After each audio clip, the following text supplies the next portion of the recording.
Hello students, welcome again. आपको याद होगा हम लोगों ने लास्ट जितने भी टॉपिक पढ़े हैं, हम सब में कंडक्टेंस, कंडक्टिविटी, मोलर कंडक्टिविटी, इन्हीं सब के बारे में बात करते रहे हैं, है ना। और आपको ये भी याद होगा कि हम लोगों ने कुछ न्यूमेरिकल भी लगाए। न्यूमेरिकल के कॉन्सेप्ट अभी अगर आपको क्लियर न हुए हों तो कॉन्सेप्ट जो थियरीज़ हैं उसे थोड़ा एक बार और देखिए, फिर भी डाउट हो तब मुझे बताइए। आज मेरा जो टॉपिक है आप देख पा रहे हैं, मैंने लिखा हुआ है कि आयनिक कंडक्टेंस। ये बड़ा ही इंपॉर्टेंट एक टॉपिक होता है। हम डिस्कस करेंगे कि आयनिक कंडक्टेंस मतलब कि conductance due to the presence of ions किस पे डिपेंड करते हैं, कौन कौन से फैक्टर होते हैं। ये बहुत ही इंपॉर्टेंट होता है। ये एक्चुअली मेंस के लिए और नीट के लिए, एग्जामों के लिए बहुत ही इंपॉर्टेंट होता है। एक छोटा सा टॉपिक है बट बहुत ही इंपॉर्टेंट टॉपिक है। आप इसको क्लियरली देखिए, ठीक है। कोशिश करिए ज़्यादा से ज़्यादा इसको देखिए। मैं आपको दिखाता हूँ। सबसे पहला जो मेन इंपॉर्टेंट फैक्टर है वो है एक्चुअली आपका साइज। आप पहले से ही जानते हैं कि कंडक्टेंस इस बात पे डिपेंड करता है कि रेजिस्टेंस कितना कम है, क्योंकि कंडक्टेंस रेजिस्टेंस का रेसिप्रोकल होता है ना। आप देख भी पा रहे हैं, मैंने लिखा है कि the conductance of ion in the solution is inversely proportional to its size in the solution. आपको दो तरह की साइज़ की अब बात करनी होगी। पहला साइज़ कि आयन का जो साइज़ है वो एक्वस सोल्यूशन में कैसा है, और आयन का जो साइज़ है वो गैसियस स्टेट में कैसा है। ठीक है, दो अलग अलग तरह के साइज होते हैं। अगर ये समझ नहीं पाएंगे आप तो कॉन्सेप्ट ही क्लियर नहीं होगा आपका। जैसे मैंने एग्जांपल लिया है कि मान लीजिए लिथियम प्लस है, लिथियम आयन। आपको पता है कि इसका साइज़ बहुत ही छोटा होता है। ऐसे में इसके पास हाई चार्ज डेंसिटी रेशियो होता है। ठीक है, चार्ज डेंसिटी रेशियो इसका ज़्यादा होता है, जिसकी वजह से इसके पास हाइड्रेशन पावर बहुत ज़्यादा होता है। हाइड्रेशन पावर मैंने डिस्कस किया है लिथियम का, या एस ब्लॉक के जो एलिमेंट्स हैं। आपको याद होगा कि क्लास 11th में हम लोग एस ब्लॉक पढ़ते समय एस ब्लॉक के दोनों ग्रुप के जो आयंस हैं उनकी hydration energy, hydration power, capacity, tendency सबका डिस्कशन किया हुआ है। मैंने वहाँ बताया था कि जितना छोटा कैटायन होगा, याद रखिए, जितना छोटा कैटायन होगा उसका हाइड्रेशन पावर उतना ही ज़्यादा होता है। ठीक है, इसका मतलब लिथियम प्लस आयन का हाइड्रेशन पावर ज़्यादा होगा। हाइड्रेशन पावर ज़्यादा होने का मतलब क्या होता है? हाइड्रेशन का मतलब होता है association with water molecule. Actually अगर कोई कैटायन वाटर मालिक्यूल के साथ या कोई एनायन वाटर मालिक्यूल के साथ जुड़ जाता है तो हम उसे बोलते हैं हाइड्रेशन। ठीक है, छोटा कैटायन बहुत ही आसानी के साथ वाटर मालिक्यूल के साथ एसोसिएट होता है, ज़्यादा से ज़्यादा एसोसिएट होता है, इसलिए उसके पास हम बोलते हैं मोर हाइड्रेशन पावर। जब कोई भी कैटायन वाटर मालिक्यूल के साथ एसोसिएट होगा तो उसका साइज अपने आप ऑटोमेटिकली बढ़ जाएगा। क्यों? क्योंकि कैटायन के चारों तरफ वाटर मालिक्यूल का एक घेरा बन जाता है। ठीक है, वाटर मालिक्यूल का एक घेरा बन जाता है जिससे साइज हो जाता है बड़ा। मतलब कि लिथियम आयन एक्वस सोल्यूशन में बड़े साइज का होगा then lithium ion in gaseous state. आप देख पा रहे हैं कि लिथियम आयन का एक्वस सोल्यूशन का स्टेट में साइज जो है वो गैसियस स्टेट के लिथियम आयन के साइज से बड़ा है, क्योंकि लिथियम आयन यहाँ पे वाटर मालिक्यूल के साथ जुड़ा हुआ है। कैटायन के चारों तरफ एक वाटर मालिक्यूल का घेरा बन जाएगा, जिसकी वजह से जैसे अगर मैं आपको दिखाना चाहूँ तो मैं कहूँगा ये लिथियम आयन है ना, और ये चारों तरफ वाटर मालिक्यूल इसके साथ जुड़े हुए हैं। ऐसे में आप ये कह सकते हैं कि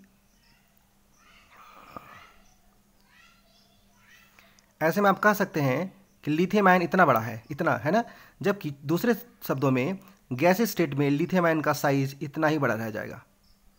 ठीक है, तो जब कैटायन हाइड्रेट होता है तो उसका साइज ऑटोमेटिकली बढ़ जाता है, और साइज बढ़ना ही उसे ड्रैग करता है, उसे खींचता है। ठीक है, फ्लो नहीं होने देता। मतलब कि जब भी लिथियम कैटायन एक्वस सोल्यूशन में मोबाइल करेगा, मूव करेगा, तो ये वाटर मालिक्यूल इसके साथ एसोसिएट रहेंगे जो उसको ड्रैग करेंगे और रेजिस्टेंस की वैल्यू को बढ़ा देंगे। सुनने में क्या बोल रहा हूँ? जितना ज़्यादा बड़ा साइज होगा उतना ज़्यादा वाटर मालिक्यूल होंगे और उतना ही मुश्किल से लिथियम आयन मूव कर पाएगा। ठीक है, तो साइज बड़े होने की वजह से वो ड्रैग करता है वाटर मालिक्यूल के साथ, और इसलिए वो आसानी से मूव नहीं कर पाता, जिससे कंडक्टेंस की वैल्यू हो जाती है कम। कंडक्टेंस की वैल्यू हो जाती है कम। इसका मतलब ये हुआ कि हाइड्रेशन पावर जिसका कम होगा, हाइड्रेशन पावर जिसका कम होगा उसकी साइज होगी छोटी और वो ज़्यादा आसानी के साथ मूव करेगा। मतलब कि जो मोलर कंडक्टिविटी है, जो मोलर कंडक्टिविटी है वो K प्लस एक्वस की ज़्यादा होगी molar conductivity sodium plus aqueous से या molar conductivity lithium plus aqueous से, क्योंकि इसकी साइज़ ज़्यादा है, लिथियम आयन की साइज़ ज़्यादा होगा, रेजिस्टेंस की वैल्यू ज़्यादा होगी, तो कंडक्टेंस कम हो जाएगा, कंडक्टिविटी कम हो जाएगी। जबकि यहाँ पे कैटायन का साइज़ बड़ा है, कैटायन का साइज़ बड़ा होने की वजह से उसका हाइड्रेशन पावर कम होगा। कैटायन का साइज़ बड़ा होने का मतलब गैसीय स्टेट में, कैटायन का साइज़ बड़ा होने की वजह से यहाँ पे एक्वस में उसका हाइड्रेशन कम होगा, जिससे उसकी मोलर कंडक्टिविटी हो जाएगी कम। ठीक है, इसका मतलब कि साइज़ एक्वस सॉल्यूशन में जो साइज़ है इसका छोटा है, इसका उससे छोटा है, बड़ा है, और इसका उससे बड़ा है। ठीक है, तो इसका मतलब ये हुआ कि hydrated molecules are less mobile in the solution. कोई भी मॉलिक्यूल अगर हाइड्रेटेड है तो आसानी से मूव नहीं कर पाता, जितना ज़्यादा हाइड्रेटेड होगा उतना ही लेस मोबाइल होगा, जैसे कि lithium ion in aqueous solution. अच्छा, अब इससे आप किसी भी कैटायन और एनायन की तुलना कर सकते हैं। ध्यान रखेंगे, कैटायन एनायन की तुलना करते समय आप हमेशा आयन के साइज़ को माइंड करेंगे। ठीक है, आयन के साइज़ को मैंने इस ब्लॉक में पहले से पढ़ाया हुआ है। आयन का साइज़ कैसे वेरी होता है आपको पता है। ठीक है, आप सीधे सीधे समझिएगा, पीरियोडिक टेबल में किसी ग्रुप में नीचे की तरफ आने पे आयनिक साइज़ बढ़ता है, आयनिक साइज़ बढ़ने से हाइड्रेशन पावर कम होता है, और हाइड्रेशन पावर कम होने से एक्वस साइज़ भी कम ही रहता है। मतलब कि ग्रुप में ऊपर के जितने भी आयंस हैं, जितने भी एलिमेंट्स हैं, उनका आयनिक साइज़ छोटा होगा, हाइड्रेशन पावर ज़्यादा होगा, तो ऐसे में उसका एक्वस साइज़ बढ़ जाएगा। सो एक्वस साइज़, ठीक है, aqueous size of any cation is more in the case of less ionic size। जितना छोटा आयन होगा उतना बड़ा उसका साइज होगा एक्वस सॉल्यूशन में, और उसका मोलर कंडक्टिविटी उतनी ही कम होगी। अब चलते हैं थोड़े से क्वेश्चन की तरफ। मैटर ये करता है कि अगर कैटायन का साइज या जो भी आयन के साइज हैं, आयन के साइज अगर छोटे होते हैं तो एक्वस सॉल्यूशन में उनका हाइड्रेशन पावर बढ़ जाता है, और ऐसे में उनका एक्वस साइज बढ़ जाता है। लेकिन H+ या OH- की कंडीशन में ऐसा नहीं होता।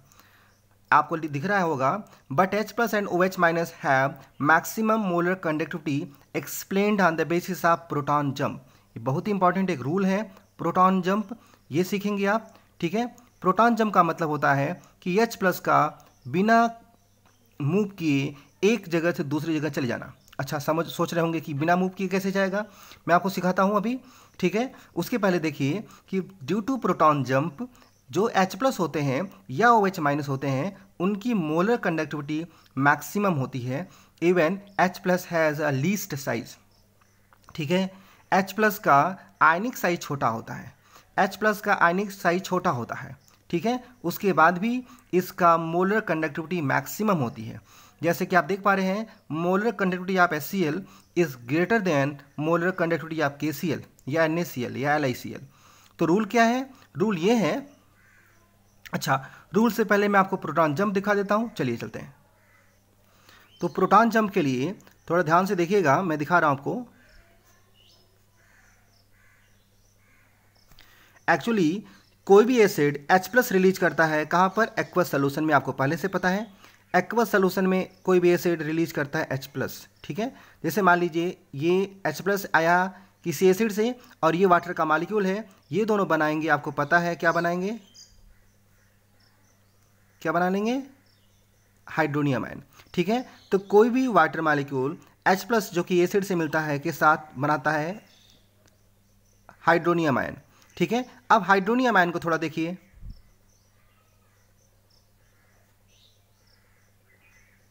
ये आपका हाइड्रोनियम आयन है, लेकिन उसी समय एक्वस सॉल्यूशन में दूसरे भी वाटर के मॉलिक्यूल मौजूद होंगे, है ना, जिसके पास लोन पेयर होगा, जिसके पास लोन पेयर, जैसे कि इसके पास लोन पेयर था, तो ये लोन पेयर आसानी से H+ को ड्रैग कर लेता है, अब्स्ट्रैक्ट कर लेता है और हाइड्रोनियम आयन बना लेता है। तो जब हाइड्रोनियम आयन बनेगा तो दूसरा जो वाटर मॉलिक्यूल होगा, जो उसके नेबरिंग वाटर मॉलिक्यूल्स होंगे, अगल बगल के वाटर मॉलिक्यूल होंगे, वो वाटर मॉलिक्यूल इस H+ को क्या करेंगे? अट्रैक्ट करेंगे। अट्रैक्ट करने की वजह से ये वाटर मॉलिक्यूल मतलब हाइड्रोनियम आयन का जो H है वो इसके साथ आ जाता है, और ऐसे में ये हो जाता है वाटर मॉलिक्यूल, और यहाँ पर ये बन जाता है आपका हाइड्रोनियम आयन। तो तो आप देख रहे हैं कि वाटर मॉलिक्यूल H प्लस को खींच करके उसको मूव कराने में हेल्प करता है। तो H प्लस की मोबाइलिटी, H प्लस की जो मूविंग टेंडेंसी है वो एक्चुअली इसलिए और ज़्यादा हो जाती है क्योंकि H प्लस को अपने से नहीं मूव करना पड़ता है, वाटर मॉलिक्यूल खुद ही हेल्प करते हैं H प्लस को मूव करने में। H प्लस इस हाइड्रोनियम आयन से जंप करके इस वाटर मॉलिक्यूल पे आया और हाइड्रोनियम आयन बना लिया। ऐसे ये कंडीशन ये चलता रहता है। अब यहाँ पे दूसरा वाटर मॉलिक्यूल जो होगा, यहाँ पे जो दूसरा वाटर मॉलिक्यूल होगा वो इसे खींचेगा और यहाँ पे दूसरा हाइड्रोनियम आयन तैयार हो जाएगा। इस तरीके से H प्लस जो है जंप करता रहता है, इसको बोलते हैं हम लोग प्रोटॉन जंप। एक हाइड्रोनियम आयन से दूसरे वाटर मॉलिक्यूल का एसोसिएशन, जिससे कि दूसरा हाइड्रोनियम आयन का प्रोडक्शन हो जाता है। ठीक है, यही कंडीशन हाइड्रोक्सिल आयन में भी होता है, हम उसको हाइड्रोक्सिल जंप कहते हैं। ठीक है, प्रोटॉन जंप की तरह से ही यही प्रोटॉन जंप H प्लस की मोबाइलिटी बढ़ाता है। और आपको पता है कि जितना ज़्यादा आसानी से आयन्स मूव करेंगे उतना ही ज़्यादा उसकी कंडक्टिविटी होगी, क्योंकि कंडक्टिविटी या कंडक्टेंस असल में मूविंग टेंडेंसी पे डिपेंड करती है। ठीक है, चलिए आगे बढ़ते हैं। ठीक है, तो प्रोटॉन जंप की मदद से हम सब समझ पाए कि H प्लस या OH माइनस आसानी से मूव कैसे करते हैं और आसानी से मूव करने की वजह से उनकी मोलर कंडक्टिविटी ज़्यादा क्यों होती होगी। अच्छा, रूल कंडक्टेंस को मेजर करने के लिए कुछ मैंने रूल बनाए हुए हैं। ठीक है, आप सबसे पहले समझते हैं, greater the number of ions in the solution more is the conductance. ध्यान रखिएगा, जितना ज़्यादा आयंस होंगे सोल्यूशन में उतना ज़्यादा कंडक्टेंस होगा। जी यहाँ पे कैपिटल जी कंडक्टेंस है। For same number of ions, अगर मान लीजिए नंबर ऑफ आयंस सेम है, आपके पास दो अलग अलग सोल्यूशन हैं, दोनों में नंबर ऑफ आयंस सेम है, ये मैं कंपटीशन की बात कर रहा हूँ।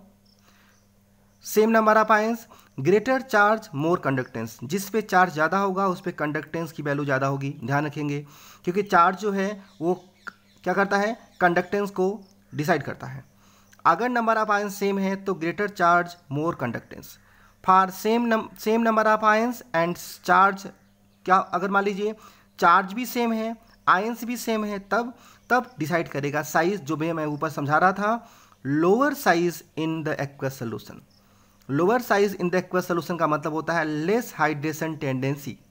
Lower size in the aqueous solution, greater conductance.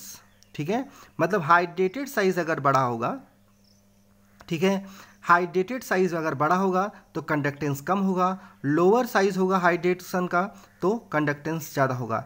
Accept, मैं यहाँ लिखना भूल गया लग रहा है, except H plus and OH minus, क्योंकि इनका हाइड्रेटेड साइज छोटा ही होता है फिर भी इनका कंडक्टेंस मैक्सिमम होता है।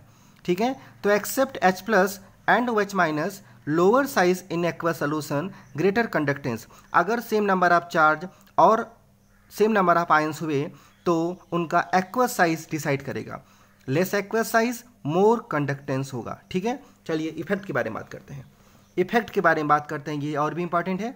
Effect of concentration on kappa conductivity, molar conductivity, equivalent conductivity and conductance. ठीक है, मैंने चारों को नोट किया, ध्यान से देखिए आप। कंडक्टेंस इंक्रीज करता है, ध्यान रखिए, ये जो वैल्यू है ये फॉर वीक और स्ट्रॉन्ग इलेक्ट्रोलाइट दोनों के लिए है, दोनों के लिए, स्ट्रॉन्ग और वीक इलेक्ट्रोलाइट दोनों के लिए है। कंडक्टेंस इंक्रीज करता है विथ डायलूशन। डायलूशन का मतलब होता है जितना ज़्यादा से ज़्यादा कंसंट्रेशन घटाया जाए, मतलब कि लेस कंसंट्रेशन। आपको पता है डायलूशन का मतलब होता है कि हम सॉल्वेंट को बढ़ाते हैं, सॉल्यूट कम होगा तो ऐसे में कंसंट्रेशन की वैल्यू कम होती जाती है। ठीक है, तो कंसंट्रेशन की वैल्यू कम होने से यहाँ पे कंडक्टेंस बढ़ता है due to more number of ions. तो आप सोचेंगे कि कंसंट्रेशन कम होगा तो आयंस कैसे बढ़ेगा। असल में हमेशा ही सॉल्वेंट को बढ़ाने से, डाइल्यूट करने से उनकी डिसोसिएशन प्रॉपर्टी चेंज होती है, डिसोसिएशन प्रॉपर्टी बढ़ती है। ठीक है, डिसोसिएशन प्रॉपर्टी बढ़ती है जो कि कंडक्टेंस को बढ़ा देता है। इक्विवेलेंट कंडक्टिविटी और मोलर कंडक्टिविटी हमेशा डिपेंड करते हैं मोर नंबर ऑफ आयंस पर। तो जहाँ मोर नंबर ऑफ आयंस होंगे वहाँ पे इक्विवेलेंट कंडक्टिविटी और मोलर कंडक्टिविटी की वैल्यू ज़्यादा होगी, वो आप पता करेंगे फिर। कंडक्टिविटी ये बड़ा इंपॉर्टेंट है, कंडक्टिविटी डिक्रीज करता है डायलूशन के साथ। ठीक है, ध्यान रखिएगा, कंडक्टेंस इंक्रीज करता है डायलूशन के साथ, लेकिन कंडक्टिविटी डिक्रीज करता है, क्योंकि कंडक्टिविटी एक ऐसी वैल्यू है जो total number of ions per unit volume पे डिपेंड करता है। पर यूनिट वॉल्यूम, और आपको पता है पर यूनिट वॉल्यूम की वैल्यू क्या होगी, total number of ions per unit volume की वैल्यू क्या होगी, कम होती जाएगी, है ना। डाइल्यूशन करेंगे तो number of ions per unit volume की वैल्यू डिक्रीज करेगी, जिसकी वजह से कंडक्टिविटी की वैल्यू भी डिक्रीज कर जाएगी। ठीक है, ये इफेक्ट थे कंसंट्रेशन का इन चारों पर। ठीक है, एक छोटी सी टॉपिक को हम लोग और डील करेंगे, आगे बढ़ते हैं। एक छोटा सा टॉपिक और, स्ट्रॉन्ग इलेक्ट्रोलाइट के लिए मैं लेके आया हूँ limiting molar conductivity and Debye Huckel Onsager rule या इक्वेशन। ध्यान रखेंगे, डिवाई हकल उनसंगर इक्वेशन है ये। लिमिटिंग मोलर कंडक्टिविटी या इसी को हम बोलते हैं मैक्सिमम मोलर कंडक्टिविटी। ठीक है, मैक्सिमम मोलर कंडक्टिविटी या molar conductivity at infinite dilution. ध्यान रखेंगे, molar conductivity at infinite dilution भी इसी को बोलते हैं। अगर आवश्यकता पड़ेगा मैं इसको एक बार और दिखाऊंगा, लेकिन अभी फिलहाल इसको देखिए। मैं आपको बता दूं, जो कंडक्टेंस होता है, ठीक है, आपको मैंने लिखा हुआ है, देख रहे होंगे आप कि there is very small change in conductance and molar conductivity with dilution in strong electrolyte. Strong electrolyte में मोलर कंडक्टिविटी और कंडक्टेंस पर बहुत ज़्यादा अंतर नहीं पड़ता डाइल्यूशन का। क्यों? क्योंकि स्ट्रॉन्ग इलेक्ट्रोलाइट तो पहले से ही कंप्लीटली आयोनाइज हो चुके होते हैं। अगर डाइल्यूशन कम हो या ज़्यादा, स्ट्रॉन्ग इलेक्ट्रोलाइट पहले से आयोनाइज कंप्लीटली हो चुके होते हैं, तो उनकी आयोनाइजेशन पर ज़्यादा असर पड़ता नहीं है, इसलिए डाइल्यूशन का बहुत ज़्यादा असर नहीं पड़ता कंडक्टेंस या कंडक्टिविटी पर। लेकिन वीक इलेक्ट्रोलाइट बहुत ही कम आयोनाइज होते हैं, बहुत ही लेस आयोनाइज होते हैं, तो आपको पता है ये इंक्रीज करते हैं, विच ग्रेटली इंक्रीजेज ऑन डाइल्यूशन। जब डाइल्यूशन करते हैं हम लोग, डाइल्यूशन करने पर उनका कंसंट्रेशन, आयोनाइजेशन का कंसंट्रेशन बहुत ही ज़्यादा बढ़ता है, इसलिए ये अपने लिमिट क्या नाम है, इनका जो कंडक्टेंस और कंडक्टिविटी हो दोनों ही बहुत ज़्यादा बढ़ने लगता है। लेकिन ध्यान रखेंगे, लेकिन कभी भी ऐसा नहीं होता कि अपने मैक्सिमम वैल्यू को रीच कर जाए। ठीक है, कभी भी वीक इलेक्ट्रोलाइट अपने मैक्सिमम वैल्यू को, मैक्सिमम कंडक्टेंस या कंडक्टिविटी की वैल्यू को रीच नहीं करते ऑन डाइल्यूशन, क्योंकि कितना भी डाइल्यूशन कर लें कभी ऐसा नहीं होगा कि वीक इलेक्ट्रोलाइट कंप्लीटली आयोनाइज होगा। आयोनाइजेशन उसका बढ़ेगा, लेकिन कंप्लीटली आयोनाइज होगा ये जरूरी है, ये नहीं होगा। ऐसे में डिवाई हकल उनसंगर ने एक इक्वेशन प्रोड्यूस किया, जहाँ पे इन्होंने दिखाया कि जो लैम्डा एम है, लैम्डा एम इक्वल टू जो होता है वो लैम्डा एम नॉट, आप देख पा रहे हैं lambda M naught minus A under root C है, जहाँ पे ए एक कांस्टेंट है, सी कंसंट्रेशन है, और ये मैक्सिमम मोलर कंडक्टिविटी या लिमिटिंग मोलर कंडक्टिविटी है। Lambda M not maximum molar conductivity या लिमिटिंग मोलर कंडक्टिविटी है। इसको आप ऐसे भी समझ सकते हैं कि ये molar conductivity at infinite dilution है। ठीक है, इसमें एक इक्वेशन उन्होंने प्रोड्यूस किया और उन्होंने बताया कि इस इक्वेशन की हेल्प से हम पता कर सकते हैं कि मोलर कंडक्टिविटी जो है किसी भी दूसरे इलेक्ट्रोलाइट का कैसे निकाल पाएंगे, अगर हमारे पास मैक्सिमम मोलर कंडक्टिविटी या लिमिटिंग मोलर कंडक्टिविटी दिया हुआ तो। ए आपको दिया रहता है उस कंडीशन में, ये डिवाई हकल उनसंगर इक्वेशन है। ठीक है, ए की जो वैल्यू है वो डिपेंड करती है टाइप्स ऑफ इलेक्ट्रोलाइट्स, जिसका मतलब होता है charge of cations and anions produced during the dissociation.